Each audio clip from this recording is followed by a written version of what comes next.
right, hello everybody. Welcome back to the show. It's been, in some ways, a good week for me. Let me just recap a little bit. Last week we were talking about the Macho Rook endings and Korchnoi's book, Practical Rook Endgames in particular. I did a review of that book if you want to check it out on ChessDojo. And very difficult book. Really, the only thing I want to take away from it, say here, is that it showed me again, but even more significantly, how involved the skill set is to play rook endings really well. And my original intention after that was to go on and do this second book by Nikitin on Kasparov, and I do intend to do that. But whilst thinking about it, I had this amazing idea, and I said to myself, what you really should do is go back to this one game you played against Yermo and Alex Yermolinsky, that is.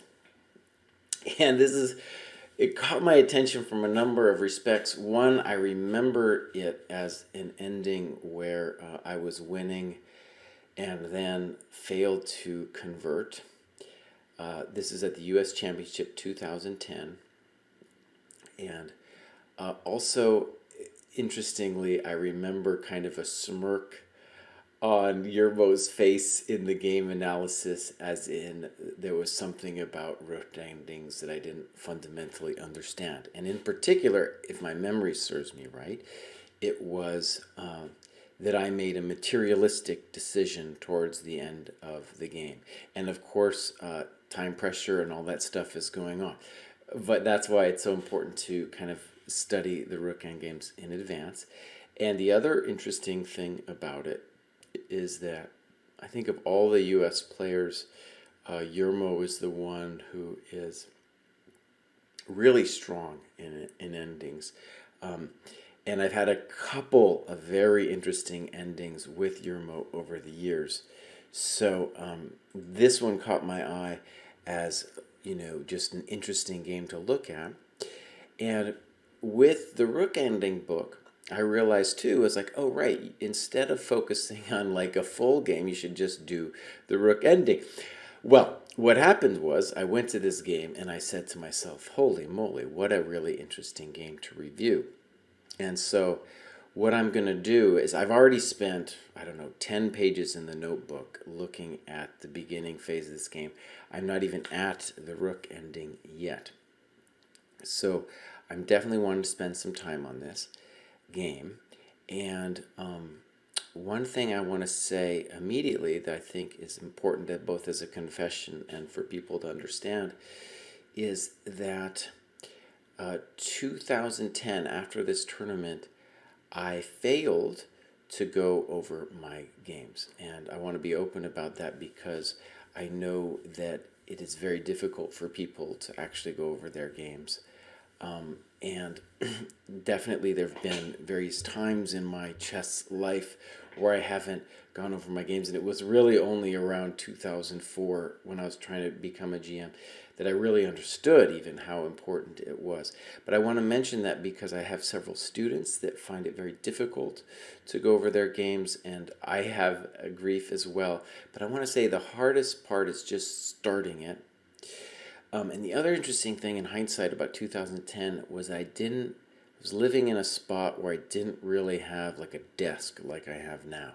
I could go to, say, a library and work from there and do various things from there, but it's, a library isn't really the coolest spot for you to unroll a board and start looking at stuff. Some libraries maybe, but I find it very difficult to do something like that in a library. And also, there's just a time in my life where I started working on Lisa, a chess novel. So it's kind of like I pushed myself a little bit away from chess. That's all to say, I haven't gone over this game in forever. It's a very interesting ending. And in this position, I want to say white is already better. But let's go and I'll show briefly about how this game started. To understand the opening, it's important to realize that this is an interesting endgame variation that I've played many times. And the trick, if you will, is that someone came up with the moves f6, let's just say bishop e3, and e5, and those moves dominate the knight in particular, and several people have tried to get an advantage against this particular setup, and it's not easy, maybe impossible. However, I've still tried. I think it's an interesting position to play. I have to report that against strong opposition, though, it's every single game has been a draw. And so I've moved away from one knight f3, but that was my experience with this, even though I got many very nice advantages out of this variation. I didn't end up converting anything, and this game isn't going to be an exception to that. So in this position, I played a good move, at least on a practical sense, h4, and I think if I remember right, like maybe black should ignore it with a move like knight c6 or something like that. In any case, Yermo plays h6, and it seems innocuous, but now after e4, and I go back into this ending, it's a little bit better for me because now f6 might be playable, but obviously it's a little bit more loose for black. So small details, but that's what is going to get you an advantage. Now, maybe black shouldn't have played bishop g7, because part of the point of the whole setup is that the bishop is in fact not that good on g7. So I get to win a tempo with bishop f4, king c2, and we get to the position I started with today.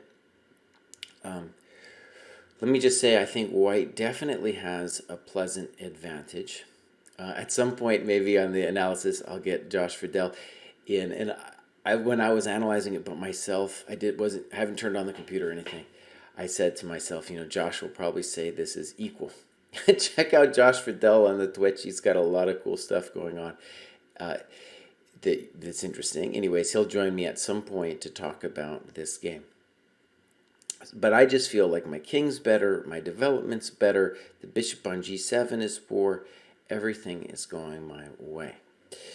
So, okay, castles. And here's actually, it's kind of an interesting moment already where knight d7 was also playable, but then I think I can play a move like bishop e2 or rook d1, and I don't have to worry about bishop g4. Whereas after castles, if I move, say, rook d1 or bishop e2, bishop g4 will be annoying. And we're actually going to get that bishop g4 pin a little bit later, too. In any case, I'm happy, I think, with the move I played, which was bishop c4. And it's a little weird because a lot of times when you just see the bishop on c4, it feels like white is trying to do something aggressive against the black king. But one thing that's also psychologically important to understand in terms of what happens is I'm working against the f5 break. And we should note that in these positions, a big factor is going to be how strong is the king on c2. If black is able to open this diagonal, then my king is simply it's going to be scrambling in the pocket. But if the king is safe, it really is going to be as if white is up a piece on the queen side. So, I think this is okay. Maybe I'll check obviously at the very end with the computer, but I think white is still holding what I think is an edge. And after knight d7, I make maybe a move that could be described as a weenie move, but I think it keeps my advantage as well, my weenie move. The more ambitious move that would have definitely been counterintuitive would have been to play, I'm going to put my move there, would have been to play e5. And it's counterintuitive because, you've opened this diagonal, but what the claim is going to be that black can't use it. So, for example, if knight b6, I get to play bishop d3. And if something like knight c5, I play knight d4, and, yeah, white has a nice grip on the center. So I think e5 was the bold move. I'm pretty sure it didn't cross my mind. Both sides burning a little bit of time at this point. So knight d2, and I had no idea what Yermo was going to do at this point. But I felt confident that if he went on an adventure on the queen side, that I would be better because I've got really this extra piece on the king-queen side on the king on c2. And that gets put to the test immediately with Yermo's move b5, bishop e2, and knight b6. So one thing I want to say right away is Yermo. One of the funny things about Yermo is he gets downright. I've done a lot of streams with Yermo, and he gets downright indignant if some super GM doesn't know how to play a certain ending.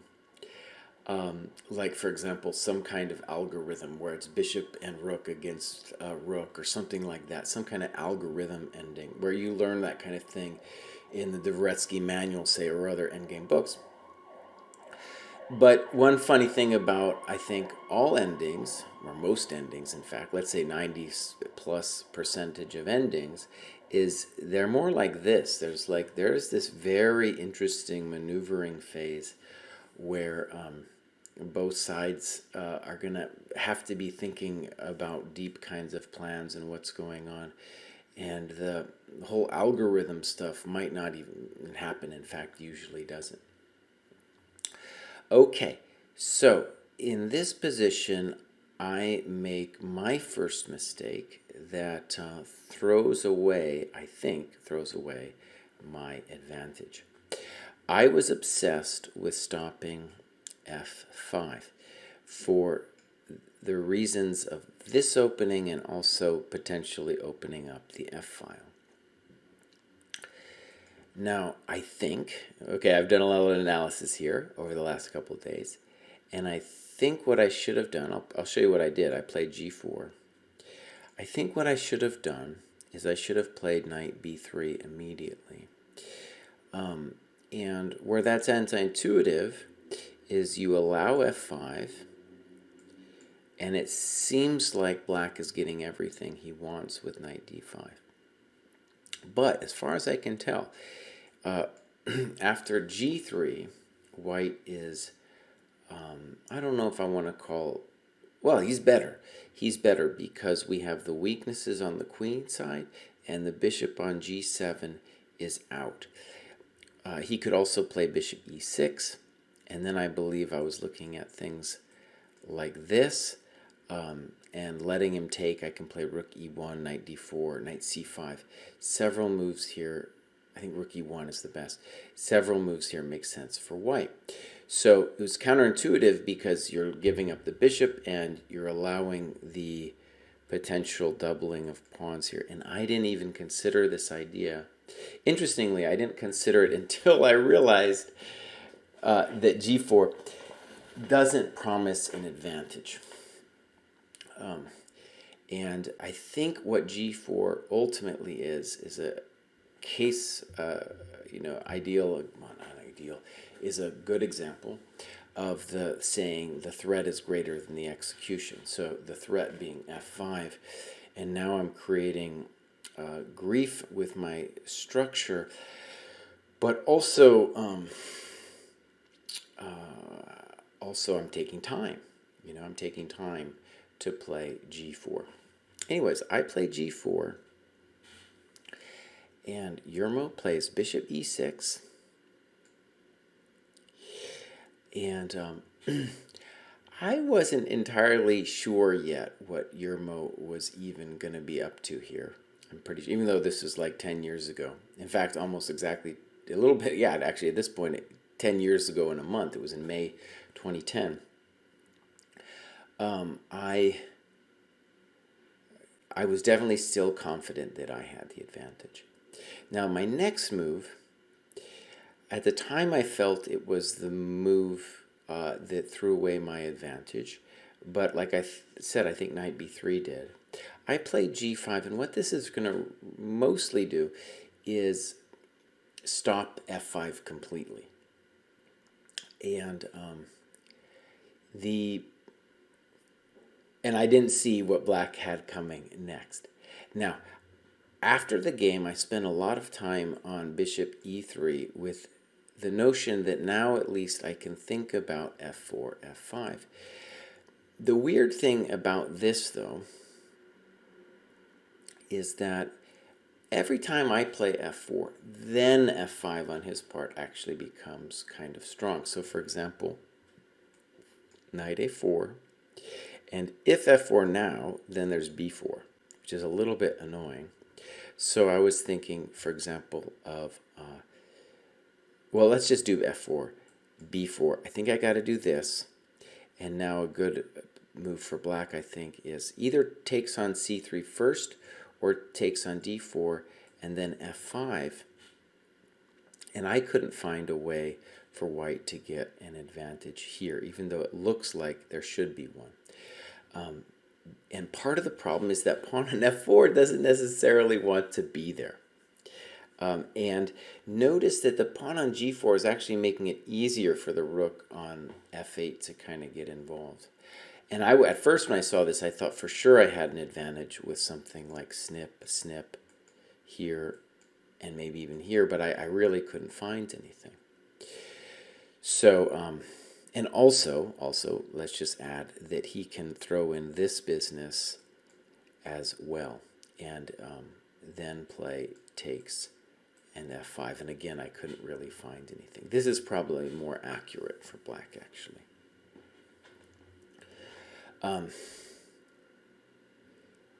So Henry says he doesn't understand black's structure, and I don't think I did either. But watch Yermo. He is a genius when it comes to creating play.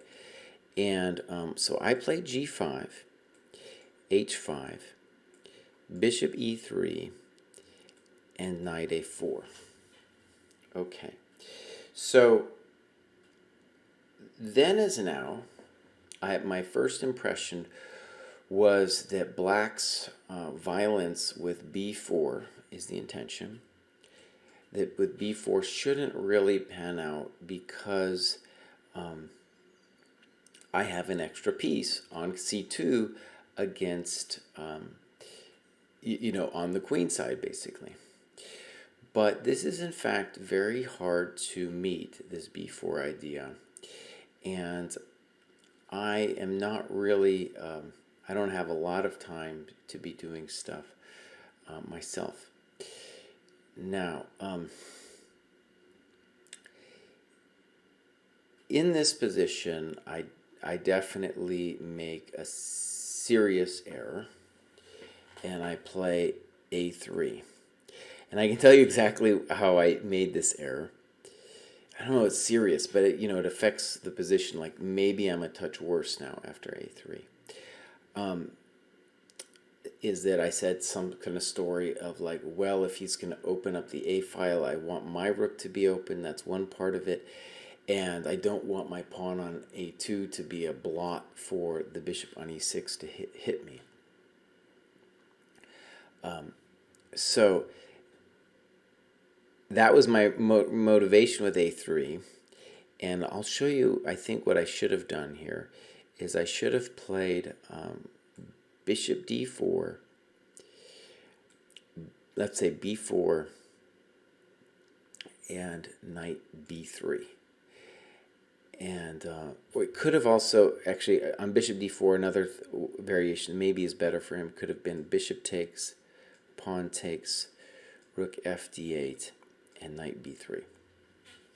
And the point is pretty simple that you can see is that if my pawn is on a2, he does not have time to make a snip and a recapture and then snip my pawn on d4. Pretty basic stuff. But I think I underestimated how much initiative he would have if he took on d4 like this. Now, if I remember right from my analysis, though, that even here in this position with the move. But by the way, I want to say in my analysis, when I got to this, the first time I said to myself, well, he has got to be okay here. I mean, I have got to be a little bit better.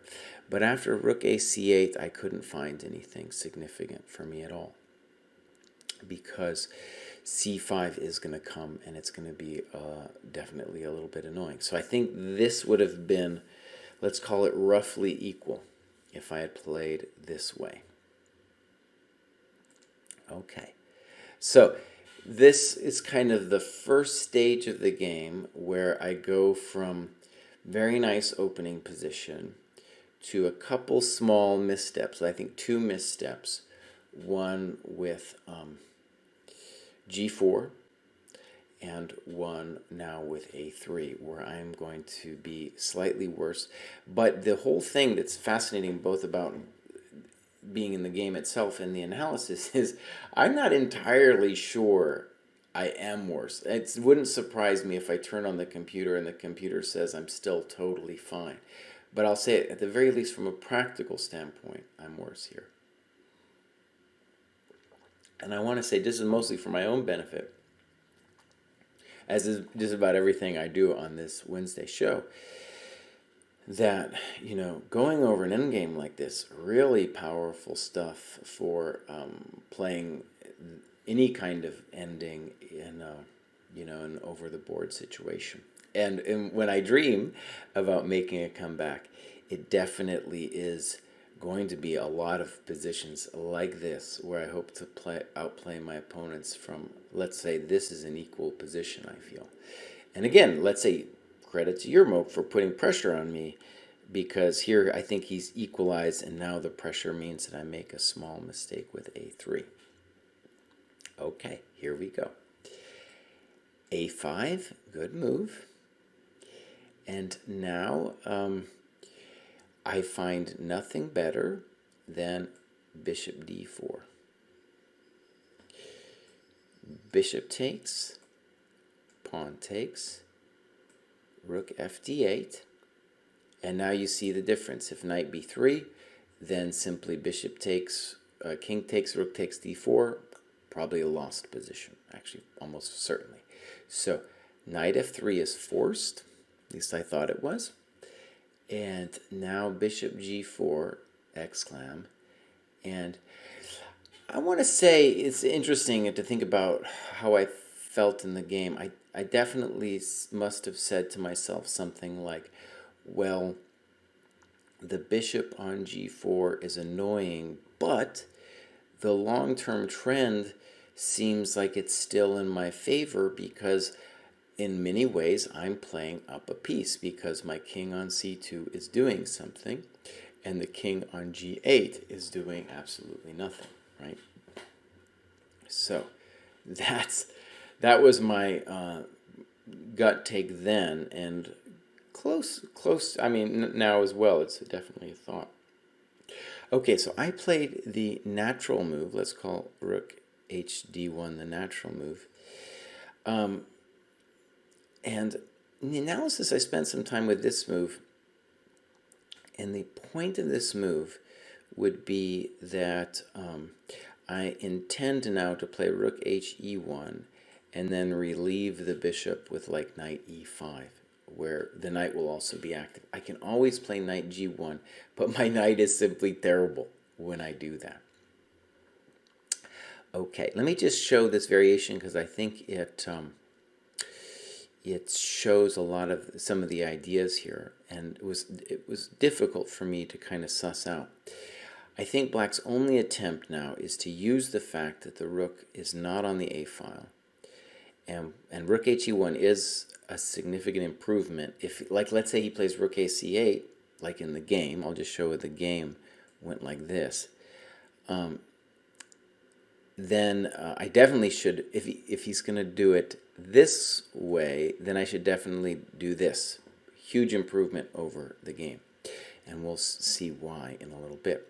But you can kind of sense it already because now I'm threatening knight e5 and my rooks are centralized and yada yada.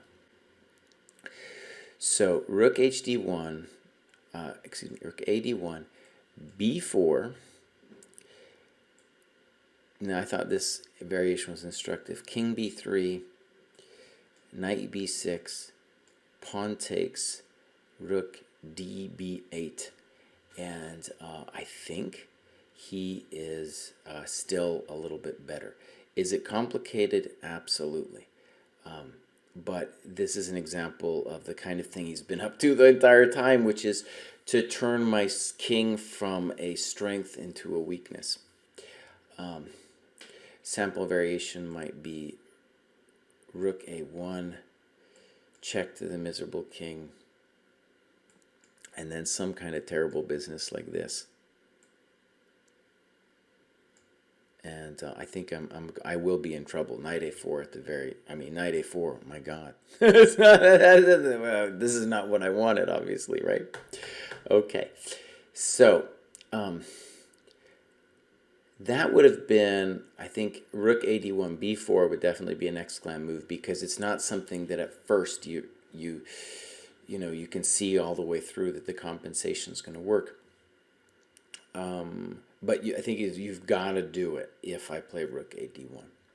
So rook hd1, and Yermo, I really like his next sequence here. So rook ac8, and now I've got to be thinking about rook d3. So that I'm obviously covering this guy, and see, I'm going to need this extra tempo to come over here. Very tactical situation. If I go rook d2, then knight b6 is going to be looking at knight c4 to get at me. So rook d3, really interesting position. And yeah, I spent a lot of time in the analysis here. And as far as I can tell, Yermo plays the next sequence totally correct. So,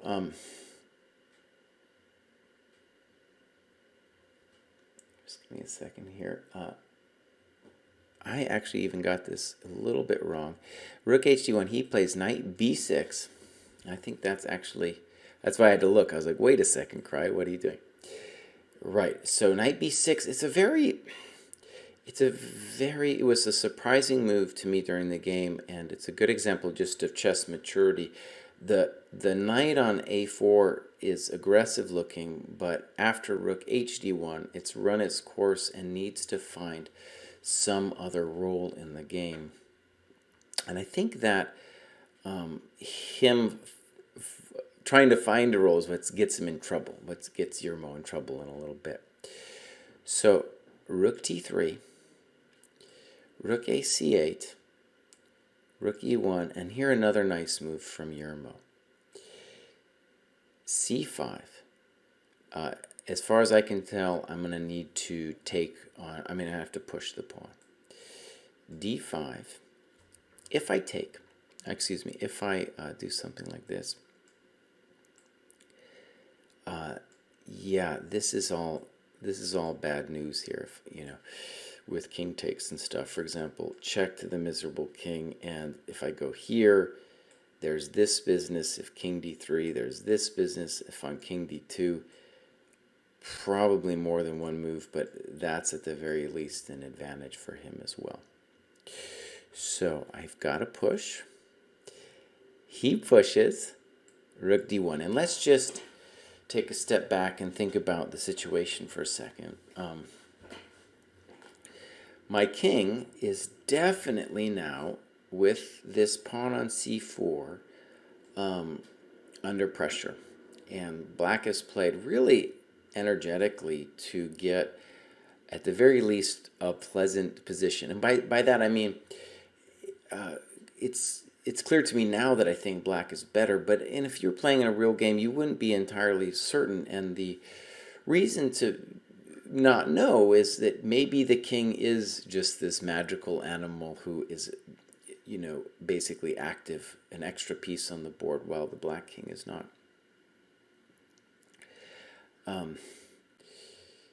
We have a question of what about e5 instead of rook d1, I guess over here.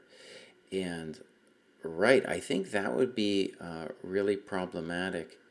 I'm not sure what it would do, honestly, with e5 there. But the problematic thing is now I always have to worry about bishop f5. So, in general, in fact, let me say this about even the position that happens, that at least my understanding of these kinds of positions is what Nimzovich said about the two pawns in the center, is that in general you don't want to make them move. And well, Yermo, it's near an interesting question, what should black do? Yermo makes a big mistake here that's going to shift the whole evaluation of the position. But I want to say his motivations are all about fixing my pawns there on light squares and taking advantage of the fact that my pawn on d5 is now giving up key squares like these ones.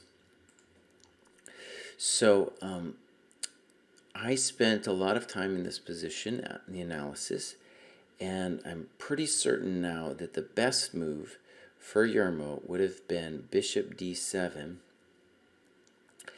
And it's an interesting move, and I think, let me just say a little bit about it. It's interesting because Yermo makes a mistake here, which, let me just say, the reasons for this mistake are going to be like probably a little exhaustion. He's played like some very energetic chess to get here. And then some misunderstandings, but also that bishop d7 is a little bit of a hard move, maybe to cross the mind's horizon, because first of all, the bishop on g4 was the piece that previously was messing with me with this pin. It was like disorganizing my pieces. Second, it's a backwards move. Obviously, third, maybe it gets in the way of the rook. So in a lot of ways, it's not totally intuitive.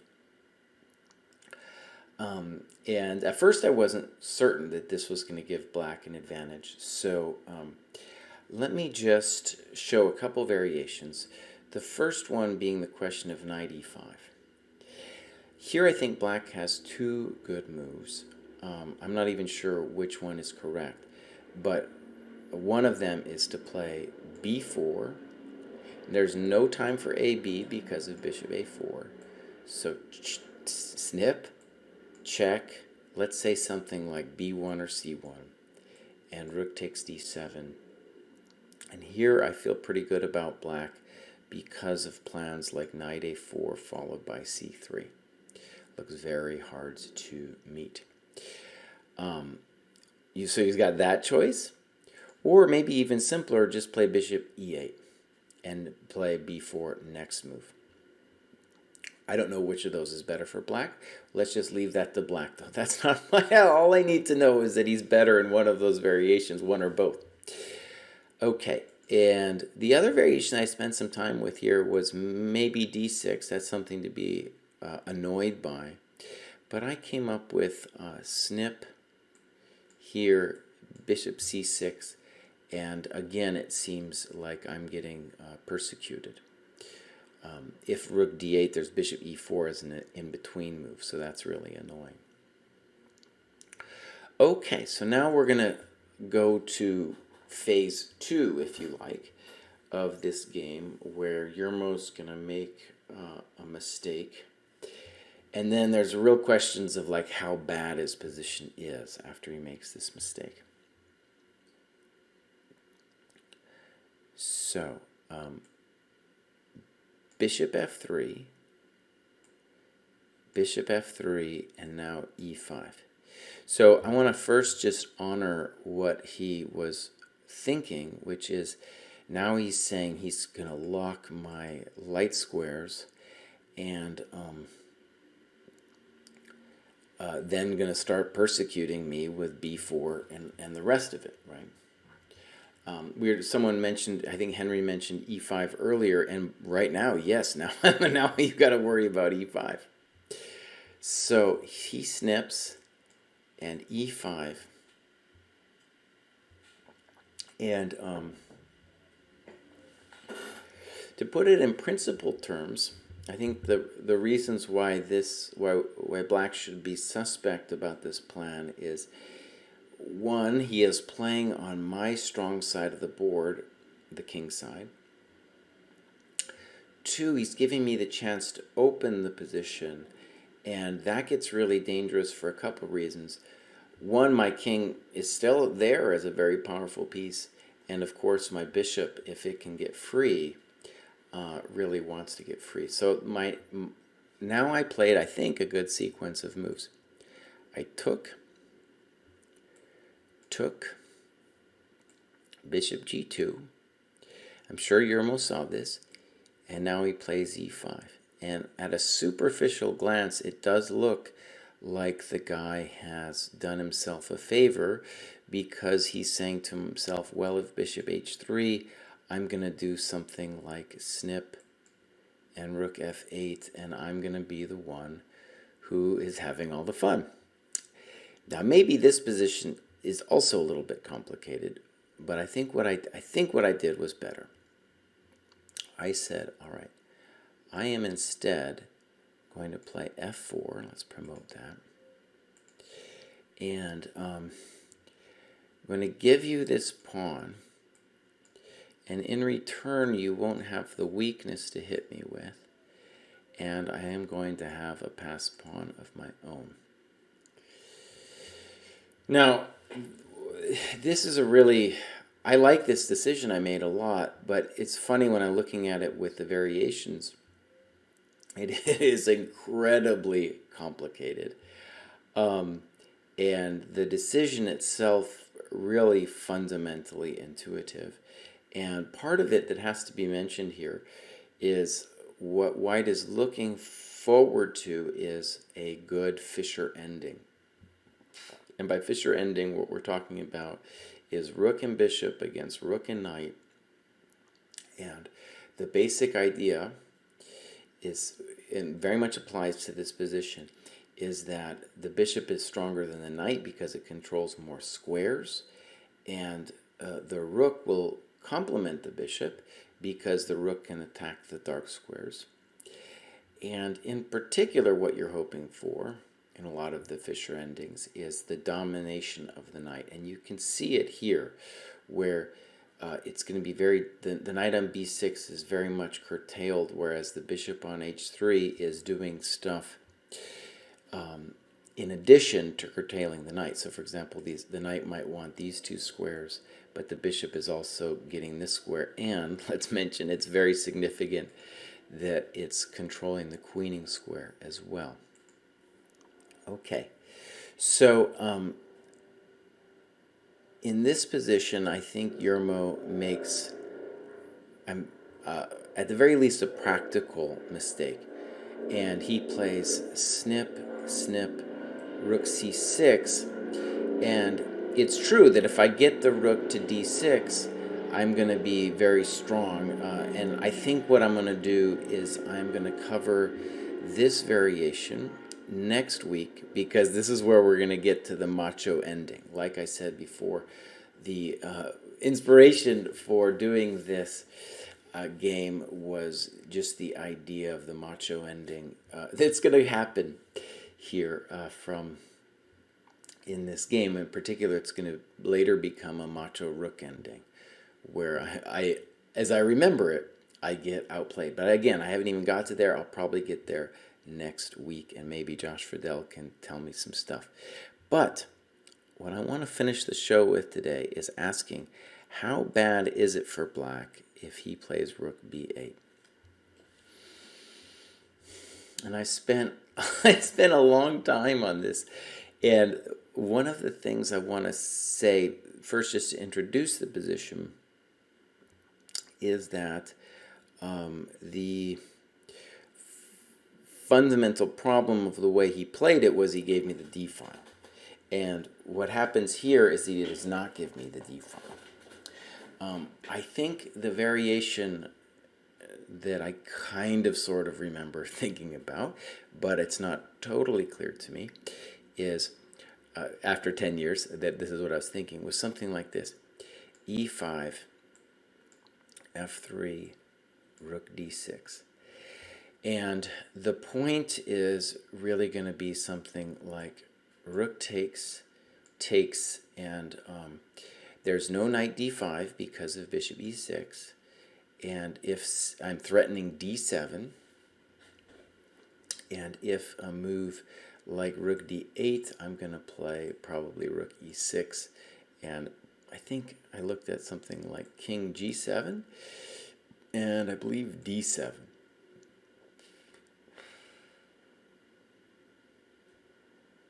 I think something like this is what I spent some time with, and I believe, right, it's bad news for black. Now, before I test that hypothesis, though, what I realized in looking at this position was, holy moly, maybe black can play f2. And I'm pretty certain neither Yermo or I thought about it because, especially in the mild time pressure that I'm sure we were in, giving up the g6 pawn seems outrageous.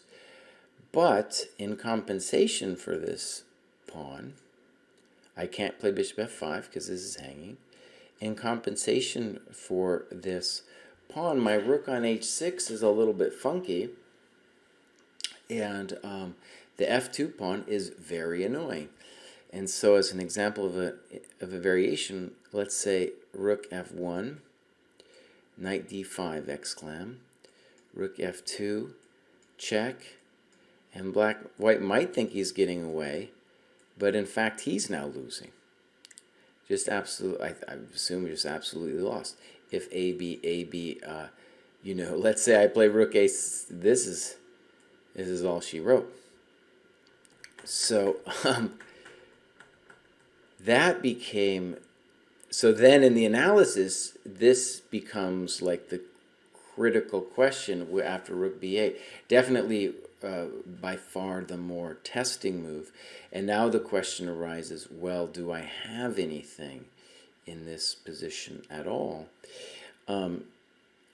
Another key variation is, let's say rook f1, b4, snip, snip, snip,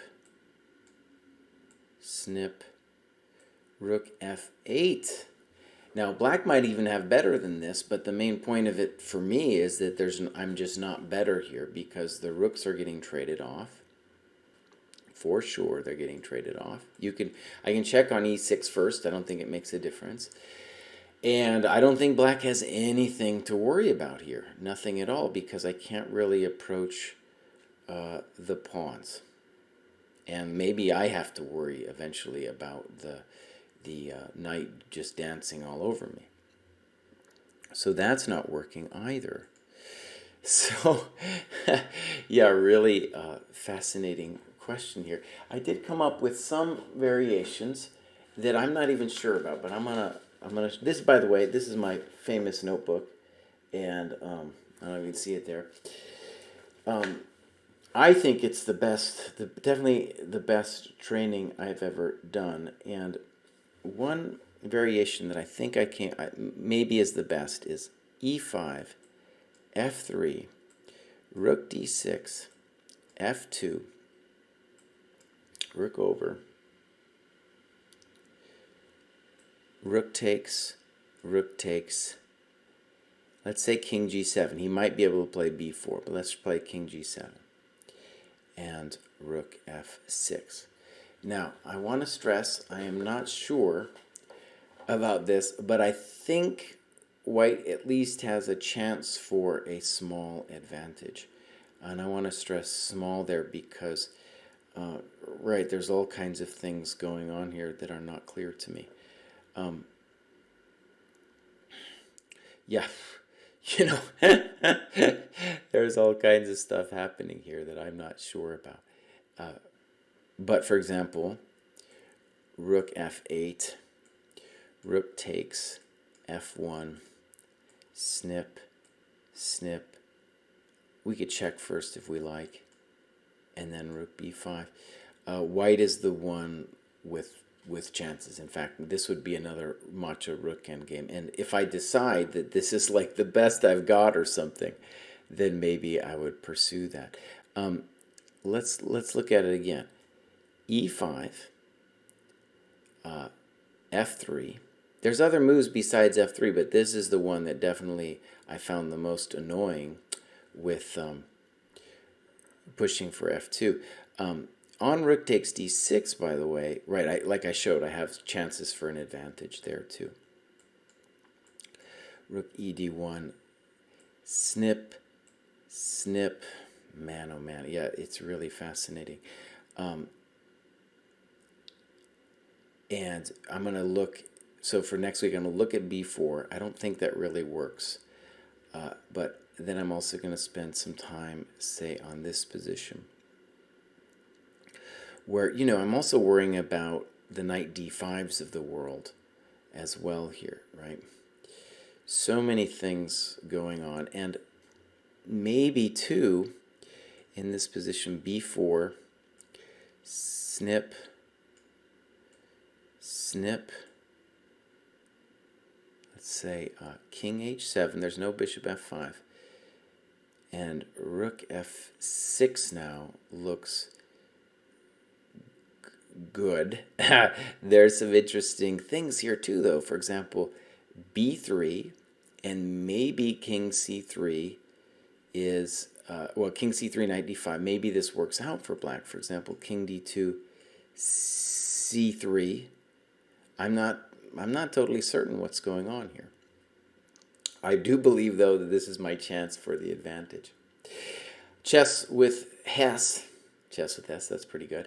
There was a monster plane going over me in the background. You weren't making that up. So what I'm gonna leave it with today is I will come back to this variation for next week, and maybe the simple takeaway is that I think the simple takeaway is that what Yermo did with snip, snip, rook c6, and then I believe I played e5, that move is, this position rather, is very terrible for black, and that I should have won this thing. Let me make sure we'll do a couple moves. What's funny too is I haven't even looked at this game.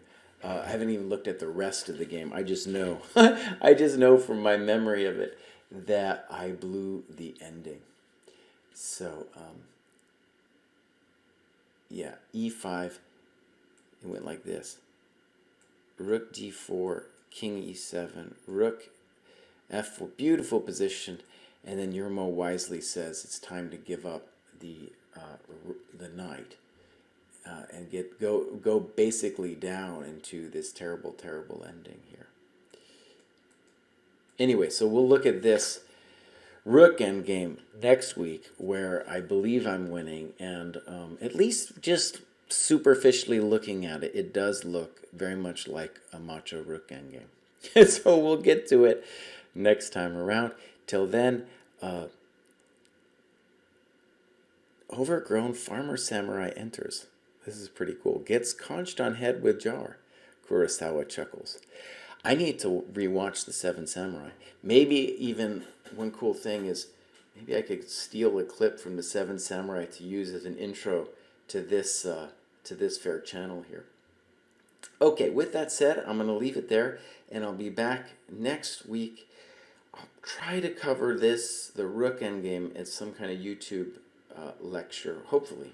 If it's as interesting as I remember it, maybe it's just going to be some very basic variation. Okay, till then, bye-bye.